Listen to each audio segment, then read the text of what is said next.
ಮೈಸೂರಿನಲ್ಲಿರುವಂತಹ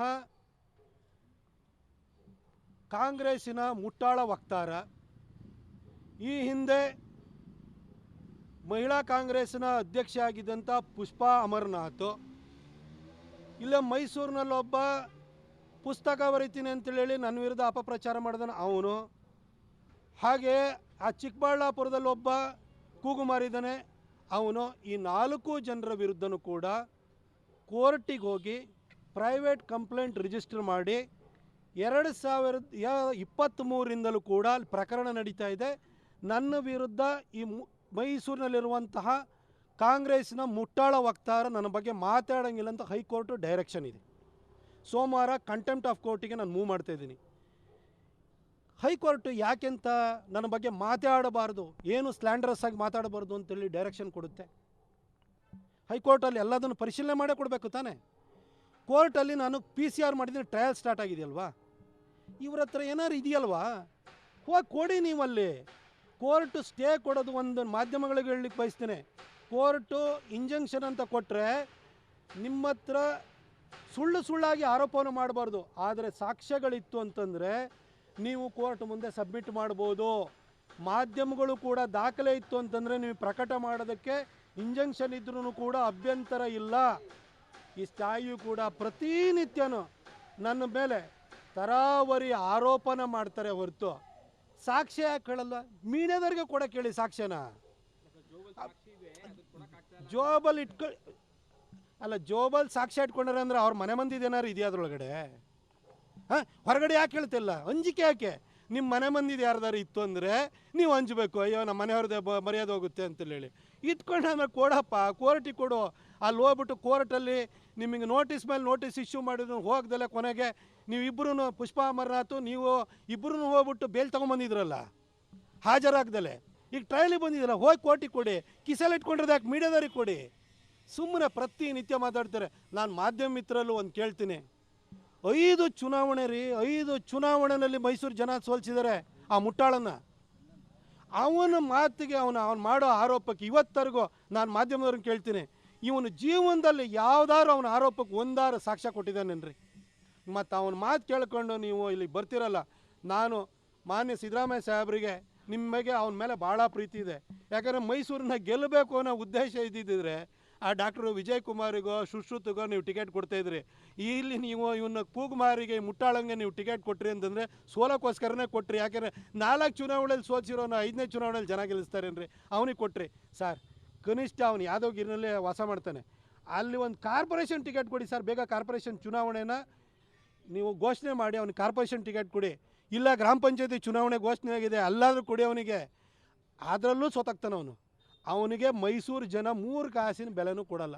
ನಾನು ಮಾಧ್ಯಮ ಮಿತ್ರರಲ್ಲೂ ಕೇಳ್ಕೊಳ್ಳೋದು ಇಷ್ಟೇ, ದಯವಿಟ್ಟು ಇನ್ನು ಮುಂದೆ ಅವನ ಆರೋಪನ ನೀವು ಕೇಳಿಸ್ಕೋಬೇಡಿ, ಅವನ ಆರೋಪಕ್ಕೆ ನನ್ನ ಹತ್ರ ಪ್ರತಿಕ್ರಿಯೆನೂ ಕೇಳಬೇಡಿ. ಇಂಥ ವ್ಯಕ್ತಿಗಳ ಬಗ್ಗೆ ನನಗೆ ಪ್ರತಿಕ್ರಿಯೆ ಕೇಳಕ್ಕೆ ಬಂದರೆ ನನಗೂ ಒಂಥರ ನೀವು ಮಾಧ್ಯಮದವರ ಇಷ್ಟು ಆರೋಪ ಮಾಡಿದ್ರೆ ಒಂದಕ್ಕೂ ಸಾಕ್ಷ್ಯಾಧಾರ ಕೊಡದೇ ಇದ್ದವನು ವ್ಯಕ್ತಿದು ನೀವು ಪ್ರತಿಕ್ರಿಯೆ ಕೇಳಕ್ಕೆ ಬರ್ತಿದ್ದಿಲ್ಲ ಅಂದ್ರೆ ನಿಮ್ಮ ಬಗ್ಗೆ ನನಗೂ ಕೂಡ ಬೇಸರ ಆಗುತ್ತೆ. ದಯವಿಟ್ಟು ಇನ್ನೊಂದ್ಸರಿ ಅವನ ಬಗ್ಗೆ ಕೇಳಕ್ಕೆ ಹೋಗ್ಬೇಡಿ.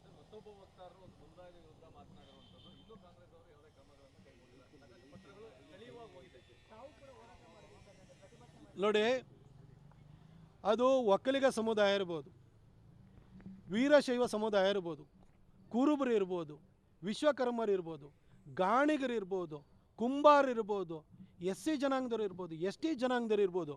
ಈ ದೇಶದ ಬೆಳವಣಿಗೆ ಅಭಿವೃದ್ಧಿಯಲ್ಲಿ ಪ್ರತಿಯೊಬ್ಬರೂ ಕೂಡ ಕಾಂಟ್ರಿಬ್ಯೂಟ್ ಮಾಡಿದ್ದಾರೆ. ವೈಯಕ್ತಿಕವಾಗಿ ನನಗೂ ಇನ್ನೊಬ್ರಿಗೆ ಯಾರಿಗೋ ಜಗಳ ಇತ್ತು ಅಂತ ತಿಳ್ಕೊಳ್ಳಿ, ವೈಯಕ್ತಿಕವಾಗಿ ಬೈದಾಡ್ಕೊಳ್ಳೋಣ, ಸಮುದಾಯವನ್ನು ಎಳತರುವಂಥ ಅಗತ್ಯ ಇಲ್ಲ. ಆ ಕಾಂಗ್ರೆಸ್ಸಿನ ವಕ್ತಾರ ಹಿಂದೆ ಬೋವಿ ಅಭಿವೃದ್ಧಿ ನಿಗಮದ ಅಧ್ಯಕ್ಷನೂ ಆಗಿದ್ದಂತಹ ಸೀತಾರಾಮು ಇಡೀ ಒಕ್ಕಲಿಗ ಸಮುದಾಯದ ಬಗ್ಗೆ ಅವಹೇಳನಕಾರಿಯಾಗಿ ಮಾತನಾಡಿದ್ರು ಕೂಡ ಇವತ್ತು ಈ ಕ್ಷಣದವರೆಗೂ ಕೂಡ ಕಾಂಗ್ರೆಸ್ನವರು ಕ್ರಮ ಕೈಗೊಳ್ಳಿಲ್ಲ ಅಂತಂದರೆ ಈ ಕಾಂಗ್ರೆಸ್ಸಿಗೇನು ಒಕ್ಕಲಿಗರನ್ನ ಬೈಲಿ ಅಂತಲೇ ಇಂಥ ವಕ್ತಾರಗಳನ್ನ ಇಟ್ಕೊಂಡಿದ್ದೀರಾ? ಅಥವಾ ಸಮುದಾಯದ ಮೇಲೆ ನೀವು ಸಿದ್ದರಾಮಯ್ಯನವರೇ ನೀವು ದ್ವೇಷ ಸಾಧಿಸ್ತಿದ್ದೀರಾ? ಅವನು ಇಡೀ ಫೇಸ್ಬುಕ್ಕಲ್ಲಿ ನಿಮ್ಮ ಪಕ್ಕದಲ್ಲೇ ಇದ್ದಾನೆ, ನಿಮಗೆ ಅಂಟ್ಕೊಂಡಿದ್ದಾನೆ, ನಿಮ್ಮ ಜೊತೆ ವಾಕಿಂಗ್ ಮಾಡ್ತಾಯಿದ್ದಾನೆ, ಇವನ್ನೆಲ್ಲನೂ ನೀವು ಹತ್ತಿರದಲ್ಲೇ ಇಟ್ಕೊಂಡಿದ್ದೀರಿ. ಅವನ ಕೈಲಿ ಬಯಸ್ತಾ ಇರೋದು ನೀವೇನ ಸರ್? ಹಾಗಾದರೆ ಮಗನ್ನ ಮಾದೇವಪ್ಪನವ್ರನ್ನ ಬಿಟ್ಟುಬಿಟ್ಟು ನಾಲ್ವಡಿ ಕೃಷ್ಣರಾಜ ಒಡೆಯರವರಿಗೆ ಅಗೌರವ ತರುವಂಥ ಮಾತುಗಳನ್ನ ಆಡಿಸ್ತೀರಿ. ಈ ಸೀತಾರಾಮನ್ ಬಿಟ್ಟುಬಿಟ್ಟು ಒಕ್ಕಲಿಗ ಸಮುದಾಯಕ್ಕೆ ವಿರುದ್ಧವಾಗಿ ನೀವು ಮಾತಾಡಿಸ್ತೀರಿ. ಏನು ಸರ್ ನಿಮ್ಮ ಉದ್ದೇಶ? ಈ ಮೈಸೂರಿನಲ್ಲಿರುವಂತಹ ಕಾಂಗ್ರೆಸ್ಸಿನ ಮುಟ್ಟಾಳ ವಕ್ತಾರ, ಈ ಹಿಂದೆ ಮಹಿಳಾ ಕಾಂಗ್ರೆಸ್ಸಿನ ಅಧ್ಯಕ್ಷೆ ಆಗಿದ್ದಂಥ ಪುಷ್ಪಾ ಅಮರನಾಥ್, ಇಲ್ಲೇ ಮೈಸೂರಿನಲ್ಲೊಬ್ಬ ಪುಸ್ತಕ ಬರೀತೀನಿ ಅಂತೇಳಿ ನನ್ನ ವಿರುದ್ಧ ಅಪಪ್ರಚಾರ ಮಾಡಿದಾನೆ ಅವನು, ಹಾಗೆ ಆ ಚಿಕ್ಕಬಳ್ಳಾಪುರದಲ್ಲಿ ಒಬ್ಬ ಕೂಗು ಮಾರಿದ್ದಾನೆ ಅವನು. ಈ 4 ಜನರ ವಿರುದ್ಧನೂ ಕೂಡ ಕೋರ್ಟಿಗೆ ಹೋಗಿ ಪ್ರೈವೇಟ್ ಕಂಪ್ಲೇಂಟ್ ರಿಜಿಸ್ಟರ್ ಮಾಡಿ 2023ರಿಂದಲೂ ಕೂಡ ಅಲ್ಲಿ ಪ್ರಕರಣ ನಡೀತಾ ಇದೆ. ನನ್ನ ವಿರುದ್ಧ ಈ ಮೈಸೂರಿನಲ್ಲಿರುವಂತಹ ಕಾಂಗ್ರೆಸ್ಸಿನ ಮುಟ್ಟಾಳ ವಕ್ತಾರ ನನ್ನ ಬಗ್ಗೆ ಮಾತಾಡೋಂಗಿಲ್ಲ ಅಂತ ಹೈಕೋರ್ಟು ಡೈರೆಕ್ಷನ್ ಇದೆ. ಸೋಮವಾರ ಕಂಟೆಂಪ್ಟ್ ಆಫ್ ಕೋರ್ಟಿಗೆ ನಾನು ಮೂವ್ ಮಾಡ್ತಾಯಿದ್ದೀನಿ.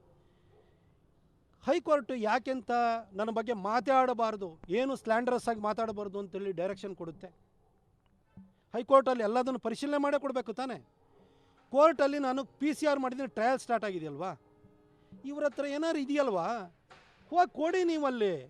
ಕೋರ್ಟು ಸ್ಟೇ ಕೊಡೋದು ಒಂದು ಮಾಧ್ಯಮಗಳಿಗೆ ಹೇಳಲಿಕ್ಕೆ ಬಯಸ್ತೇನೆ. ಕೋರ್ಟು ಇಂಜಂಕ್ಷನ್ ಅಂತ ಕೊಟ್ಟರೆ ನಿಮ್ಮ ಹತ್ರ ಸುಳ್ಳಾಗಿ ಆರೋಪವನ್ನು ಮಾಡಬಾರ್ದು. ಆದರೆ ಸಾಕ್ಷ್ಯಗಳಿತ್ತು ಅಂತಂದರೆ ನೀವು ಕೋರ್ಟ್ ಮುಂದೆ ಸಬ್ಮಿಟ್ ಮಾಡ್ಬೋದು. ಮಾಧ್ಯಮಗಳು ಕೂಡ ದಾಖಲೆ ಇತ್ತು ಅಂತಂದರೆ ನೀವು ಪ್ರಕಟ ಮಾಡೋದಕ್ಕೆ ಇಂಜಂಕ್ಷನ್ ಇದ್ರೂ ಕೂಡ ಅಭ್ಯಂತರ ಇಲ್ಲ. ಈ ಸ್ಥಾಯಿಯು ಕೂಡ ಪ್ರತಿನಿತ್ಯನೂ ನನ್ನ ಮೇಲೆ ತರಾವರಿ ಆರೋಪನ ಮಾಡ್ತಾರೆ ಹೊರತು ಸಾಕ್ಷ್ಯ ಯಾಕೆ ಹೇಳಲ್ಲ? ಮೀಡಿಯಾದವ್ರಿಗೆ ಕೂಡ ಕೇಳಿ ಸಾಕ್ಷ್ಯನ. ಜೋಬಲ್ಲಿ ಜೋಬಲ್ಲಿ ಸಾಕ್ಷ್ಯ ಇಟ್ಕೊಂಡ್ರೆ ಅಂದರೆ ಅವ್ರ ಮನೆ ಮಂದಿದು ಏನಾರು ಇದೆಯಾ ಅದರೊಳಗಡೆ? ಹಾಂ, ಹೊರಗಡೆ ಯಾಕೆ ಹೇಳ್ತಿಲ್ಲ? ಅಂಜಿಕೆ ಯಾಕೆ? ನಿಮ್ಮ ಮನೆ ಮಂದಿದು ಯಾರ್ದಾರು ಇತ್ತು ಅಂದರೆ ನೀವು ಹಂಚಬೇಕು. ಅಯ್ಯೋ ನಮ್ಮ ಮನೆಯವ್ರದ್ದೇ ಮರ್ಯಾದೆ ಹೋಗುತ್ತೆ ಅಂತೇಳಿ ಇಟ್ಕೊಂಡು ಆಮೇಲೆ ಕೊಡಪ್ಪ, ಕೋರ್ಟಿಗೆ ಕೊಡು. ಅಲ್ಲಿ ಹೋಗ್ಬಿಟ್ಟು ಕೋರ್ಟಲ್ಲಿ ನಿಮಗೆ ನೋಟಿಸ್ ಮೇಲೆ ನೋಟಿಸ್ ಇಶ್ಯೂ ಮಾಡಿದ್ರು ಹೋಗ್ದಲೆ ಕೊನೆಗೆ ನೀವಿಬ್ಬರೂ ಪುಷ್ಪಾ ಅಮರನಾಥ್ ನೀವು ಇಬ್ಬರೂ ಹೋಗ್ಬಿಟ್ಟು ಬೇಲ್ ತೊಗೊಂಬಂದಿದ್ರಲ್ಲ ಹಾಜರಾಗ್ದಲೆ. ಈಗ ಟ್ರಯಲಿಗೆ ಬಂದಿದ್ದೀರ, ಹೋಗಿ ಕೋರ್ಟಿಗೆ ಕೊಡಿ. ಕಿಸಲ್ಲಿ ಇಟ್ಕೊಂಡಿರೋದು ಯಾಕೆ ಮೀಡಿಯಾದವ್ರಿಗೆ ಕೊಡಿ? ಸುಮ್ಮನೆ ಪ್ರತಿನಿತ್ಯ ಮಾತಾಡ್ತಾರೆ. ನಾನು ಮಾಧ್ಯಮ ಮಿತ್ರರಲ್ಲೂ ಒಂದು ಕೇಳ್ತೀನಿ, 5 ಚುನಾವಣೆ ರೀ, 5 ಚುನಾವಣೆಯಲ್ಲಿ ಮೈಸೂರು ಜನ ಸೋಲಿಸಿದ್ದಾರೆ ಆ ಮುಟ್ಟಾಳನ್ನು. ಅವನ ಮಾತಿಗೆ ಅವನು ಮಾಡೋ ಆರೋಪಕ್ಕೆ ಇವತ್ತರೆಗೂ ನಾನು ಮಾಧ್ಯಮದವ್ರನ್ನ ಕೇಳ್ತೀನಿ, ಇವನು ಜೀವನದಲ್ಲಿ ಯಾವ್ದಾರು ಅವನ ಆರೋಪಕ್ಕೆ ಒಂದಾರು ಸಾಕ್ಷ್ಯ ಕೊಟ್ಟಿದ್ದಾನೇನ್ರಿ? ಮತ್ತು ಅವನ ಮಾತು ಕೇಳ್ಕೊಂಡು ನೀವು ಇಲ್ಲಿಗೆ ಬರ್ತಿರಲ್ಲ. ನಾನು ಮಾನ್ಯ ಸಿದ್ದರಾಮಯ್ಯ ಸಾಹೇಬರಿಗೆ ನಿಮ್ಮ ಮೇಲೆ ಅವನ ಮೇಲೆ ಭಾಳ ಪ್ರೀತಿ ಇದೆ. ಯಾಕಂದರೆ ಮೈಸೂರನ್ನ ಗೆಲ್ಲಬೇಕು ಅನ್ನೋ ಉದ್ದೇಶ ಇದ್ದಿದ್ದರೆ ಆ ಡಾಕ್ಟ್ರು ವಿಜಯ್ ಕುಮಾರಿಗೋ ಸುಶ್ರುತಿಗೋ ನೀವು ಟಿಕೆಟ್ ಕೊಡ್ತಾಯಿದ್ರಿ. ಇಲ್ಲಿ ನೀವು ಇವನ್ನ ಕೂಗುಮಾರಿಗೆ ಮುಟ್ಟಾಳಂಗೆ ನೀವು ಟಿಕೆಟ್ ಕೊಟ್ರಿ ಅಂತಂದರೆ ಸೋಲಕ್ಕೋಸ್ಕರನೇ ಕೊಟ್ರಿ. ಯಾಕೆಂದರೆ 4 ಚುನಾವಣೆಯಲ್ಲಿ ಸೋಲ್ಸಿರೋನು 5ನೇ ಚುನಾವಣೆಯಲ್ಲಿ ಜನ ಗೆಲ್ಲಿಸ್ತಾರೇನ್ರಿ? ಅವನಿಗೆ ಕೊಟ್ರಿ ಸರ್. ಕನಿಷ್ಠ ಅವನು ಯಾದವಗಿರಿನಲ್ಲೇ ವಾಸ ಮಾಡ್ತಾನೆ, ಅಲ್ಲಿ ಒಂದು ಕಾರ್ಪೊರೇಷನ್ ಟಿಕೆಟ್ ಕೊಡಿ ಸರ್. ಬೇಗ ಕಾರ್ಪೊರೇಷನ್ ಚುನಾವಣೆನ ನೀವು ಘೋಷಣೆ ಮಾಡಿ ಅವನಿಗೆ ಕಾರ್ಪೊರೇಷನ್ ಟಿಕೆಟ್ ಕೊಡಿ. ಇಲ್ಲ ಗ್ರಾಮ ಪಂಚಾಯತಿ ಚುನಾವಣೆ ಘೋಷಣೆ ಆಗಿದೆ, ಅಲ್ಲಾದರೂ ಕೊಡಿ ಅವನಿಗೆ. ಅದರಲ್ಲೂ ಸೋತಾಗ್ತಾನೆ ಅವನು. ಅವನಿಗೆ ಮೈಸೂರು ಜನ 3 ಕಾಸಿನ ಬೆಲೆನೂ ಕೊಡಲ್ಲ. ನಾನು ಮಾಧ್ಯಮ ಮಿತ್ರರಲ್ಲೂ ಕೇಳ್ಕೊಳ್ಳೋದು ಇಷ್ಟೇ, ದಯವಿಟ್ಟು ಇನ್ನು ಮುಂದೆ ಅವನ ಆರೋಪನ ನೀವು ಕೇಳಿಸ್ಕೋಬೇಡಿ, ಅವನ ಆರೋಪಕ್ಕೆ ನನ್ನ ಹತ್ರ ಪ್ರತಿಕ್ರಿಯೆನೂ ಕೇಳಬೇಡಿ. ಇಂಥ ವ್ಯಕ್ತಿಗಳ ಬಗ್ಗೆ ನನಗೆ ಪ್ರತಿಕ್ರಿಯೆ ಕೇಳಕ್ಕೆ ಬಂದರೆ ನನಗೂ ಒಂಥರ ನೀವು ಮಾಧ್ಯಮದವರ ಇಷ್ಟು ಆರೋಪನ ಮಾಡಿದ್ರೆ ಒಂದಕ್ಕೂ ಸಾಕ್ಷ್ಯಾಧಾರ ಕೊಡದೇ ಇದ್ದವನು ವ್ಯಕ್ತಿದು ನೀವು ಪ್ರತಿಕ್ರಿಯೆ ಕೇಳಕ್ಕೆ ಬರ್ತಿದ್ದಿಲ್ಲ ಅಂದರೆ ನಿಮ್ಮ ಬಗ್ಗೆ ನನಗೂ ಕೂಡ ಬೇಸರ ಆಗುತ್ತೆ. ದಯವಿಟ್ಟು ಇನ್ನೊಂದು ಸರಿ ಅವನ ಬಗ್ಗೆ ಕೇಳಕ್ಕೆ ಹೋಗ್ಬೇಡಿ.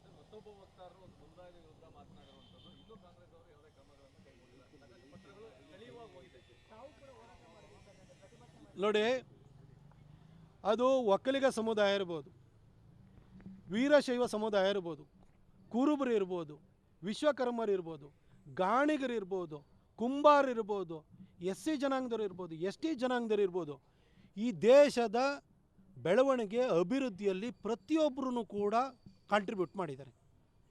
ವೈಯಕ್ತಿಕವಾಗಿ ನನಗೂ ಇನ್ನೊಬ್ರಿಗೆ ಯಾರಿಗೋ ಜಗಳ ಇತ್ತು ಅಂತ ತಿಳ್ಕೊಳ್ಳಿ, ವೈಯಕ್ತಿಕವಾಗಿ ಬೈದಾಡ್ಕೊಳ್ಳೋಣ, ಸಮುದಾಯವನ್ನು ಎಳತರುವಂಥ ಅಗತ್ಯ ಇಲ್ಲ. ಆ ಕಾಂಗ್ರೆಸ್ಸಿನ ವಕ್ತಾರ ಹಿಂದೆ ಬೋವಿ ಅಭಿವೃದ್ಧಿ ನಿಗಮದ ಅಧ್ಯಕ್ಷನೂ ಆಗಿದ್ದಂತಹ ಸೀತಾರಾಮು ಇಡೀ ಒಕ್ಕಲಿಗ ಸಮುದಾಯದ ಬಗ್ಗೆ ಅವಹೇಳನಕಾರಿಯಾಗಿ ಮಾತನಾಡಿದ್ರು ಕೂಡ ಇವತ್ತು ಈ ಕ್ಷಣದವರೆಗೂ ಕೂಡ ಕಾಂಗ್ರೆಸ್ನವರು ಕ್ರಮ ಕೈಗೊಳ್ಳಿಲ್ಲ ಅಂತಂದರೆ ಈ ಕಾಂಗ್ರೆಸ್ಸಿಗೇನು ಒಕ್ಕಲಿಗರನ್ನ ಬೈಲಿ ಅಂತಲೇ ಇಂಥ ವಕ್ತಾರಗಳನ್ನ ಇಟ್ಕೊಂಡಿದ್ದೀರಾ? ಅಥವಾ ಸಮುದಾಯದ ಮೇಲೆ ನೀವು ಸಿದ್ದರಾಮಯ್ಯನವರೇ ನೀವು ದ್ವೇಷ ಸಾಧಿಸ್ತಿದ್ದೀರಾ? ಅವನು ಇಡೀ ಫೇಸ್ಬುಕ್ಕಲ್ಲಿ ನಿಮ್ಮ ಪಕ್ಕದಲ್ಲೇ ಇದ್ದಾನೆ, ನಿಮಗೆ ಅಂಟ್ಕೊಂಡಿದ್ದಾನೆ, ನಿಮ್ಮ ಜೊತೆ ವಾಕಿಂಗ್ ಮಾಡ್ತಾಯಿದ್ದಾನೆ. ಇವನ್ನೆಲ್ಲನೂ ನೀವು ಹತ್ರದಲ್ಲೇ ಇಟ್ಕೊಂಡಿದ್ದೀರಿ. ಅವನ ಕೈಲಿ ಬಯಸ್ತಾ ಇರೋದು ನೀವೇನ ಸರ್ ಹಾಗಾದರೆ? ಮಗನ್ನ ಮಾದೇವಪ್ಪನವ್ರನ್ನ ಬಿಟ್ಟುಬಿಟ್ಟು ನಾಲ್ವಡಿ ಕೃಷ್ಣರಾಜ ಒಡೆಯರವರಿಗೆ ಅಗೌರವ ತರುವಂಥ ಮಾತುಗಳನ್ನ ಆಡಿಸ್ತೀರಿ. ಈ ಸೀತಾರಾಮನ್ ಬಿಟ್ಟುಬಿಟ್ಟು ಒಕ್ಕಲಿಗ ಸಮುದಾಯಕ್ಕೆ ವಿರುದ್ಧವಾಗಿ ನೀವು ಮಾತಾಡಿಸ್ತೀರಿ. ಏನು ಸರ್ ನಿಮ್ಮ ಉದ್ದೇಶ?